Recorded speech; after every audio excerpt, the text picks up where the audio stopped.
So, good morning, sir. We are the group 5. So, my topic is about social learning theory. So, what is social learning theory? Social learning theory, people develop motivation to commit crime and the skills to commit crime through the people they associated with. Social learning theory is a theory of learning and social behavior which propose that new behaviors can be acquired by observing and limiting others. It states that learning is a cognitive process that takes place in a social context and, and can occur purely through observation or direct instruction, even in the absence of motor reproduction or direct reinforcement. In addition to the observation of behavior, learning also occurs through the observation of rewards and punishment, process known as vicarious reinforcement. When a particular behavior is rewarded regularly, it will most likely persist. Conversely, if a particular behavior is constantly punished, it will most likely desist. The theory expands on traditional behavioral theories, in which behavior is governed solely by reinforcement by placing emphasis on the important roles of various internal processes in the learning individual. So, an example yan sa social learning theory is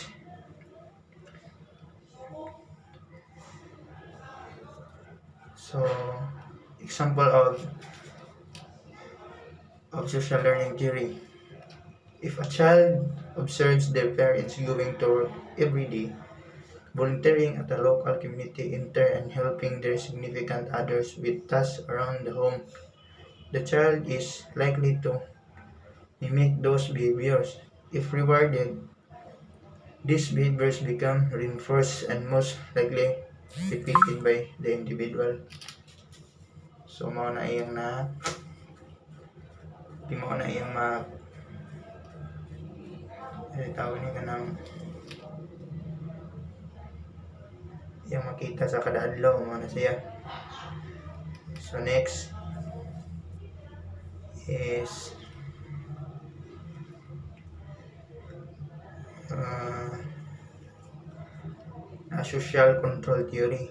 So, what is social control theory? Social control theory is most people would commit crime if not for the controls that society places on individuals through institutions such as schools, workplace, church, and families. Theorists believe it is society's responsibility to maintain a certain degree of stability and certainly in individual life, to make the rules and responsibilities clear and to create other activities to the art criminal activity. So, example niya sa social control theory is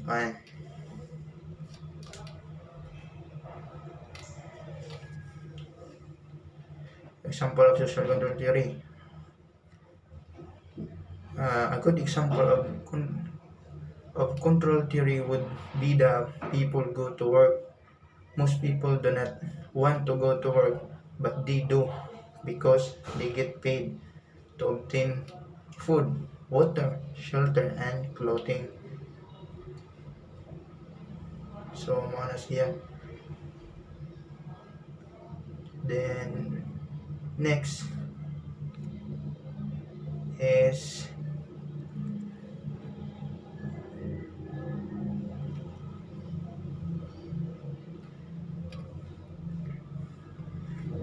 is reciprocal determination.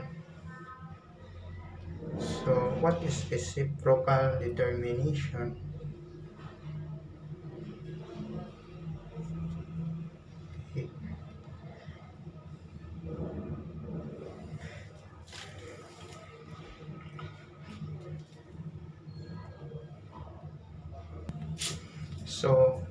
Reciprocal determinism. Bandura believed in reciprocal determinism. That is, the world and person behavior cause each other, while behaviorism essentially states that one's environment causes one behavior. Bandura, who was studying adolescents' aggression, found these two simplistic, and so in addition, he suggests the behavior causes environment as well. Later, Bandura soon considered personality as an interaction between three components: that environment, behavior, and one's psychological process, one's ability, entertainment, imagine in minds and language. So, example of reciprocal is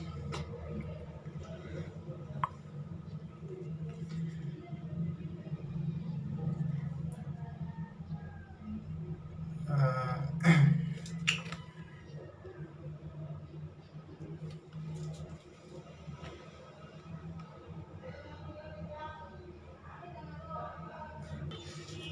so the example of reciprocal determinism is Bandura's reciprocal determination could occur when a child is acting out in school. The child doesn't like going to school, therefore they act out in class. This results in teachers and administrators of the social discipline having the child around. So, ito siya, yan, example. So, next is also social learning theory has sometimes been called a bridge between behavior and cognitive learning theories because it encompasses attention, memory, and motivation.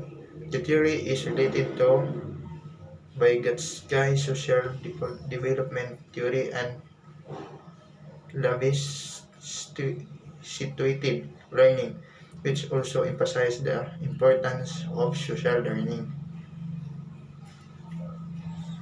So, individuals that are observed are called models in society. Children are surrounded by many influential models such as parents within the family, characters on children TV, friends with their peer group, and teachers in school. These models provide example of behavior to observe and imitate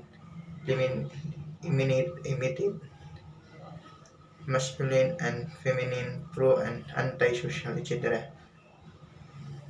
Children pay attention to some of these people, models, and encode their behavior. At a later time, they may imitate the behavior they have observed. They may do this regardless of whether an behavior is gender appropriate or not, but there are a number of processes that make it more likely that a child will reproduce the behavior that each society deems appropriate for its gender. So, okay. First, the children more likely to attend to and imitate those people it perceives as similar to itself. Consequently, it is more likely to imitate behavior modeled by people of the same gender. So second, the people around the child will respond to behavior it imitates with either reinforcement or punishment. If a child imitates a model's behavior and the consequence are rewarding, the child likely continue performing the behavior. If parent sees a little girl consoling her teddy bear and say, "What a kind girl you are," this is rewarding for the child and makes it more likely that she will repeat the behavior. Her behavior has been reinforced. Ito siya. So reinforce can be external or internal and can be positive or negative. If a child wants approval from parents or peers, this approval is an external reinforcement. But feeling happy about being approved is an internal reinforcement. The child will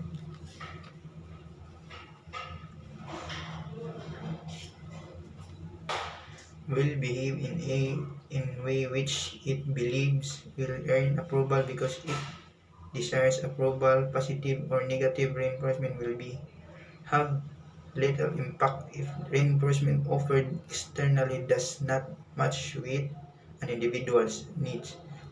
Reinforcement can be positive or negative, but the important factor is that it will usually lead to a change in a person's behavior. Then, third, the child will also take into account of what happened to other people when deciding whatever or not to copy someone's actions. And a person learns by observing the consequence of another person's models behaviors. Younger sister observing an older sister being rewarded for a particular behavior is more likely to repeat the behavior behavior herself. This is known as vicarious reinforcement. So, honestly, so what is vicarious reinforcement? Vicarious reinforcement occurs when the frequency of certain behaviors increase as a result of observing others reward for the same behaviors. Vicarious punishment refers to a decrease in frequency of certain behavior as a result of seeing others punished for the same action. So that's all.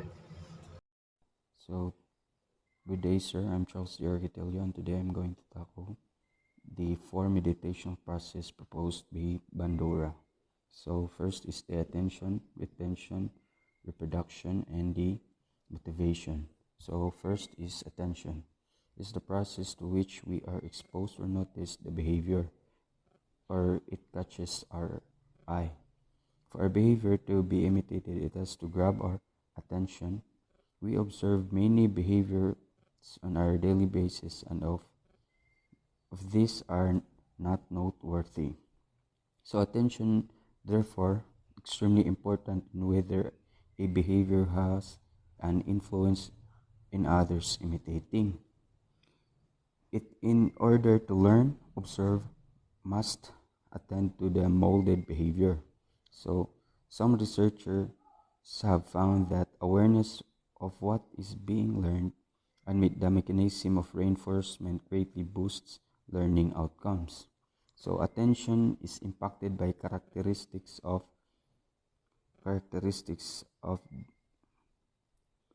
the observer. It has the perpetual abilities like cognitive abilities, arousal, past performance, and characteristics of the behavior or event are relevance or effective and functional value. So, in this way, social factors contribute to attention. The prestige of different models affect the relevance and function value of observation and therefore modulates attention. So, attention is whether we notice the behavior or it catches our eyes or our attention. So next is the retention. How will the behavior is remembered? So the behavior may be noticed, but it is not always remembered, which obviously prevents imitation. It is important therefore, that a memory of the behavior is formed to be performed later by the observer. In order to reproduce and observe behavior, observer must be able to remember the features of the behavior. So, again, this process is influenced by the characteristics of the cognitive and the cognitive rehearsal an event characteristics or the complexity. So the cognitive process underlying retention are described by Bandura as visual and verbal, where verbal description of the models are used in more complex scenarios. So much of social learning is not immediate, so this process is especially vital in those cases. Even if the behavior is reproduced shortly after seeing it, there needs to be memory to be referred to. So, so redemption. Sorry, retention is something whether we remember its behavior. So next is reproduction. This is the ability to perform the behavior that the model has just demonstrated. We see much behavior on a daily basis that we would like to be able to imitate, but that this is not always possible. We are limited by our physical ability, and for that reason, even if we wish to reproduce the behavior, we cannot. So reproduction is like something whether we are able to perform the behavior. So this influences our decision whether to try to imitate it or not. So here's the example. Imagine a 19-year-old lady who struggled to walk watching dancing on ice. So she may appreciate the skills is a desirable one, but she will not attempt to imitate it because she physically cannot do it. By production, Bandura refers not the propagation of the model but the implementation of it. So this require a degree of cognitive skills and may in some cases require sensor capabilities. So reproduction can be difficult because in the case of behavior that are reinforced through the self-observation. So he cites improvement in sports, so it can be difficult to observe behavior well. This can require the input of others to provide self-correction feedback. Newer studies on feedback support this idea by suggesting effective feedback, which would help with observation and correction improves the performance on participants on tasks. So lastly, the motivation. So motivation, the will to perform the behavior. The reward and punishment that follows a behavior will be considered by the observer. If the perceived reward outweighs the perceived cost, then the behavior will be more likely to be imitated by the observer. If the vicarious reinforcement is not seen to be important enough to be observed, then they will not imitate the behavior. So motivation is like whether the perceived rewards outweigh the perceived cost. So if it has a higher reward or high value to the outweighed cost, so that so the decision to reproduce refrain from producing an observation behavior is dependent on the motivation expectation of the observer, including anticipated consequences and internal standards. So Bandura's description of the motivation is also fundamental, based on the environmental and thus social factors, since motivational factors are driven by the functional value of the different behaviors in a given environment. So that's all. Differential association theory was developed by Edwin Sutherland in 1938. Edwin Sutherland developed the theory differential association in 1938. This theory viewed crime from symbolic interaction perspective. This theory is studied in the discipline of sociology and criminology. It states that the criminal behavior is learned through social interaction. individual learn criminal techniques, values, and behavior via interacting with other criminals. So, views crime from symbolic first, views crime from a symbolic interaction perspective. The second is studied in the discipline of criminology and sociology. Learning process of human beings initiates since conception. Children are being conditioned with the norms and values of society. They learn gender rules via observing and interacting with the other family members. Observing the social interaction are the tools of learning deviant behavior. Those individuals who frequently interact with criminal-minded people are most likely to learn criminal behaviors. So, number 3, deviant behavior is a product of social environment. Number 4, primary group influence the behavior of individual. So, Sutherland believed that deviant behavior is the product of a social environment in which individual is raised. An individual learned most of his behavior from the group in which he or she interacts. Primary group influence the behavior of an individual, which includes family and peers. Individuals adopt the norms, values, and beliefs of primary group, which influence the personality, attitude, and the behavior of an individual. An individual personality is formed through interaction in a primary group.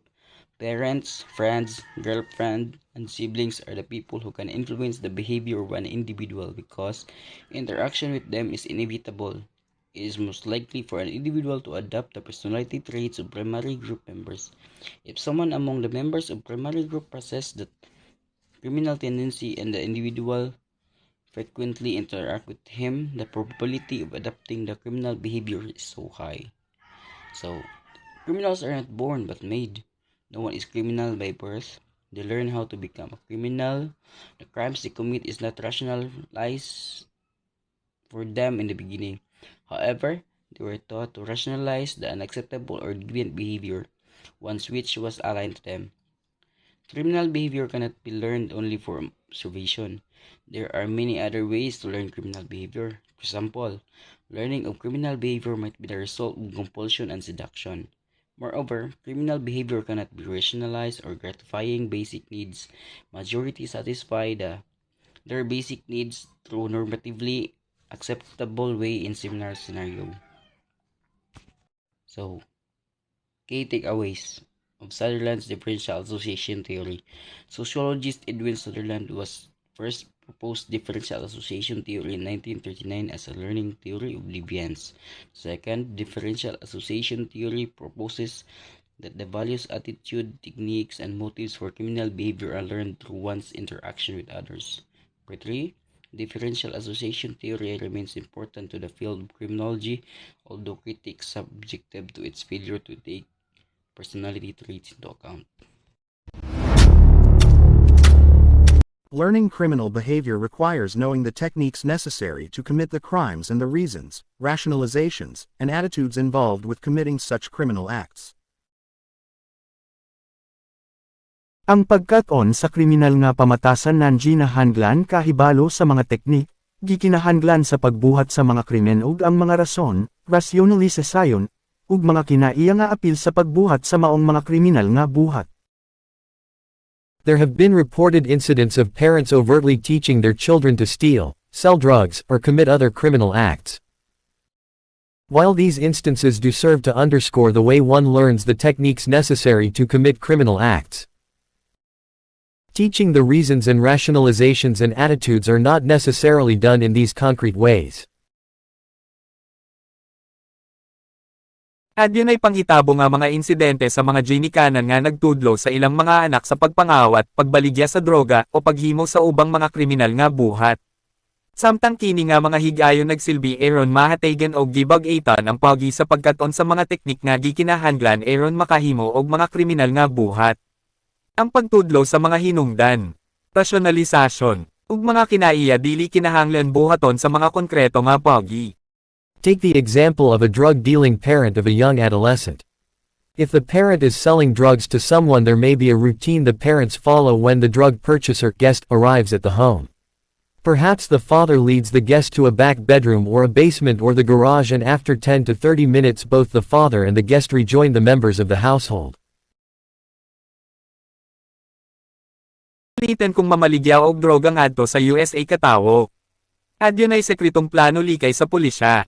Dapat nasa insaktong lugar o oras kini mahitabo niya klarong sonded nga pamagimaw nga aron dili madakpen. The father and the guest tend to do this procedure most of the time the guest visits.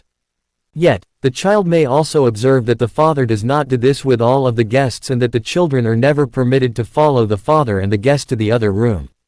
Differential association theory would suggest that by learning this pattern the adolescent is slowing learning how to be a criminal dealer.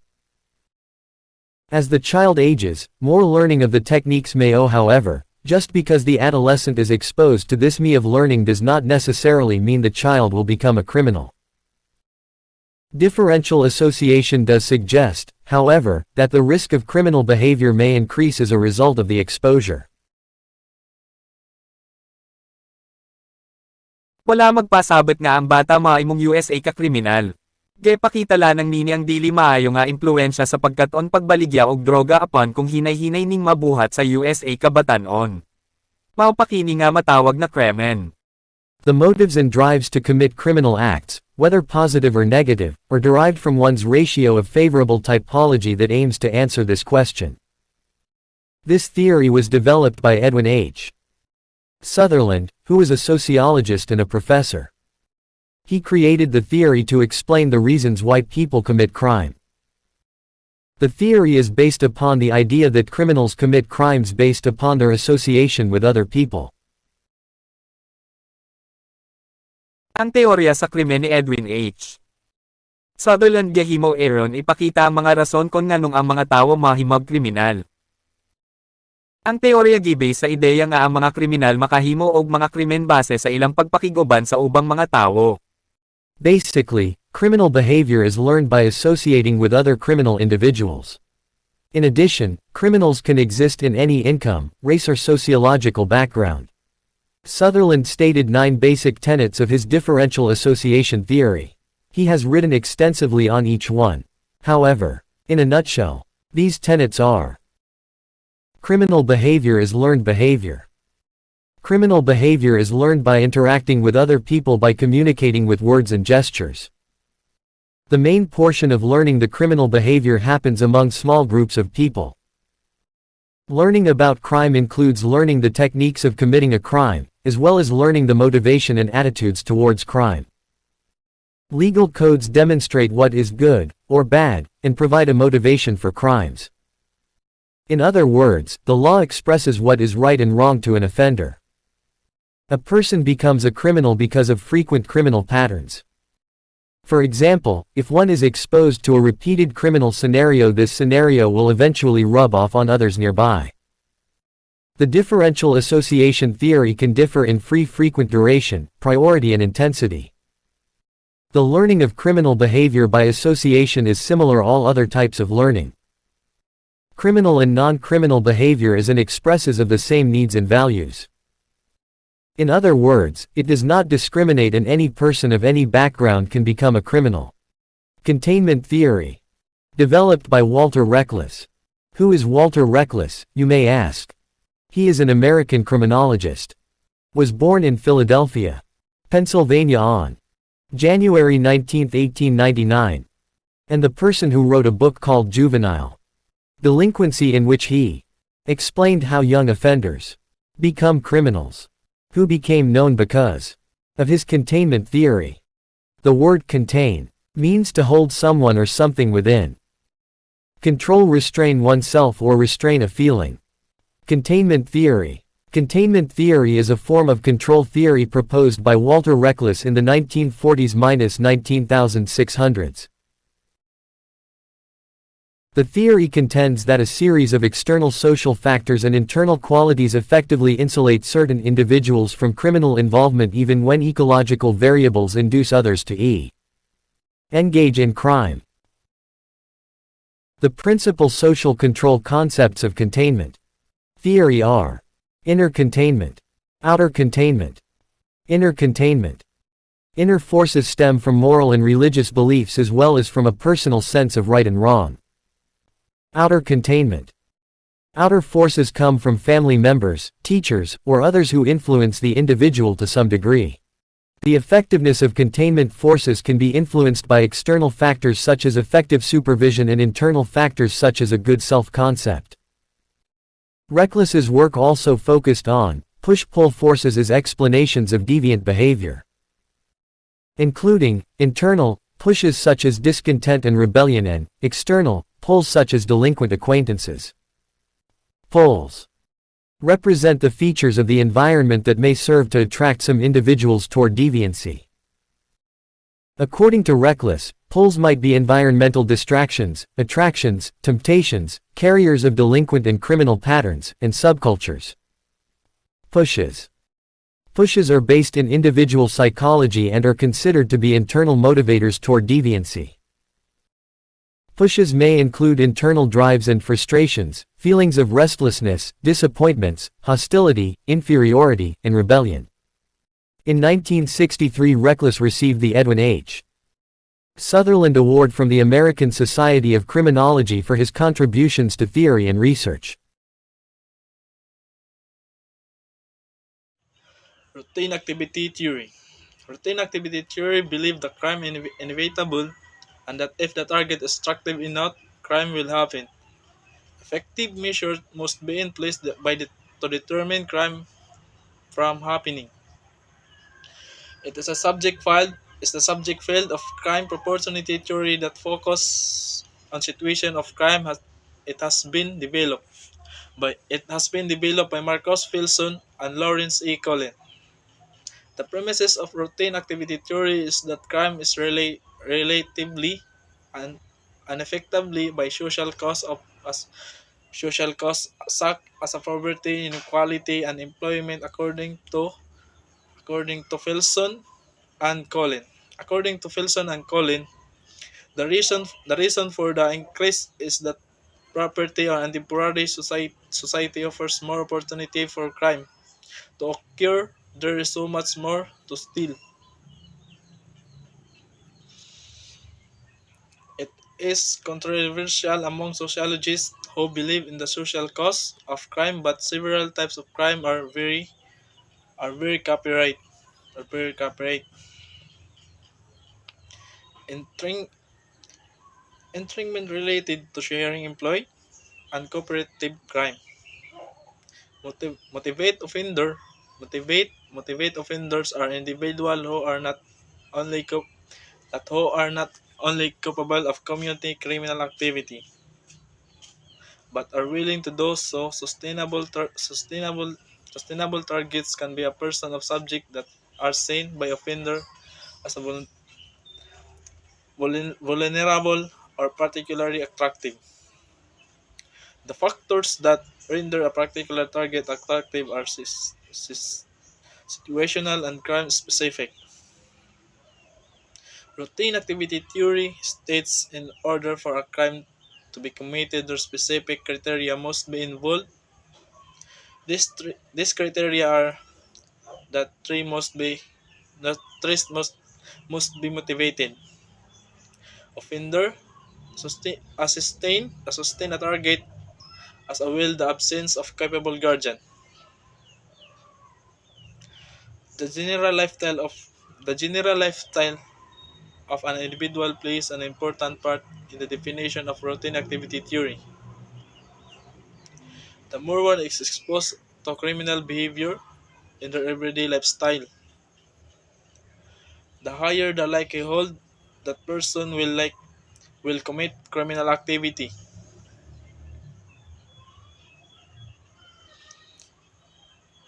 And in, in, in conclusion, routine activity theory can be used as a way to explain why crimes occur and to predict who was the highest likelihood or community crimes based on three requirements: a willing offender, a target